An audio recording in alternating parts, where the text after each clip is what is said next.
जदि आपण other caste रे भल पाउछंती ए भिडियोटा को शेष पर्यंत देखंतु। गोटे झीर इज्जतर मूल्य कौन जाति प्रथा ठारू एते कम आपण कहतु। भल पाइबारे जाति आग ना भल पाइथिबा से मनुष्यर इज्जत आग। संध्या भौणी सह जहाँ होइछि कौन ठीक होइछि शेष पर्यंत भिडियो देखंतु। निज मत कमेंट रे जणैबे। जदि आपण कहानी रे वीडियो बनैया पई चाहुछंती ए वीडियो को शेष पर्यंत देखंतु। आपण फ्रेंड लिस्ट रे समस्त शेयर करी मते कहानी लिखि मैसेज करंतु। आज्ञा कहानीटी होउछि संध्या भौणीकर घर कटक।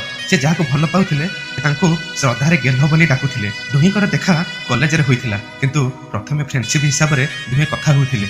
6 मास वर्षे कथा भितरे से पुओ संध्या भौणी को प्रथमे प्रपोज करिथिले किंतु संध्या भौणी ए सब को एक्सेप्ट करि नथिले। दुहे दिन राति एते सारा कथा होउथिले जे दिन कोन राति कोन भूली जाउथिले। संध्या भौणी कांदी कांदी कहूथिले गोटे दिन रे बॉयफ्रेंड गर्लफ्रेंड जेतिकी कथा न होउथिले आमे तार 2 गुणा होउथिलु।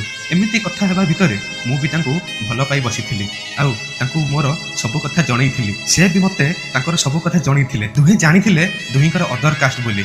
संध्या भौणी निजर फैमिली रे कास्ट को नै किछि प्रॉब्लम नथिला किंतु से जहाँ को जीवन परी भल पाउथिले तांकर टिके कास्ट नै प्रॉब्लम थिला। भल पाइबार अंतिम पहाज भी चढ़ी सारिथिले। जेबे से पुअर स्वार्थ हासिल सारिथिला सेबेठारु देखैथिला तार असल रूप। पुओ पाई झियो खोजा भी आरंभ करि देइथिले पुओ घर लोके। झा भौणी को मिछ कहि मना करिथिला कि जेहेतु तोर अदर कास्ट मो घर लोक राजी हेलनी बोली किंतु असले तो से दुहींकर लव स्टोरी ताको घरे से भाई जणै नथिले।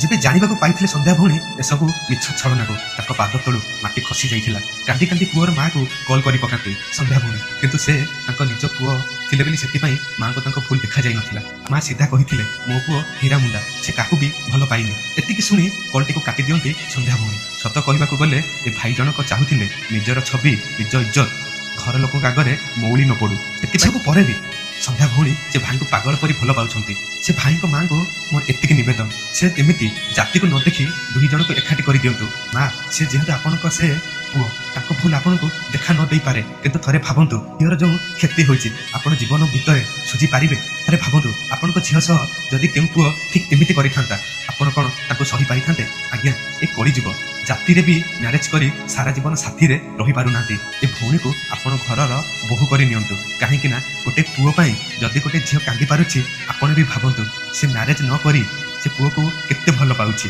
कोन ठीक कहली ना?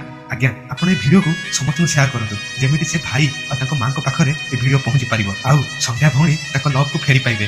कहानी सुनी केमिति लागिला निज मत कमेंट रे देबे। आपण जदि निज कहानी को वीडियो करिया पई चाहउछंती ए वीडियो को शेयर करी कमेंट करी मते मेसेज करंतु। मोर प्रत्येक वीडियो आपण किछि ना किछि शिक्षा देबो। एबे ही फॉलो और सब्सक्राइब करी रखि थांतु। जय जगन्नाथ।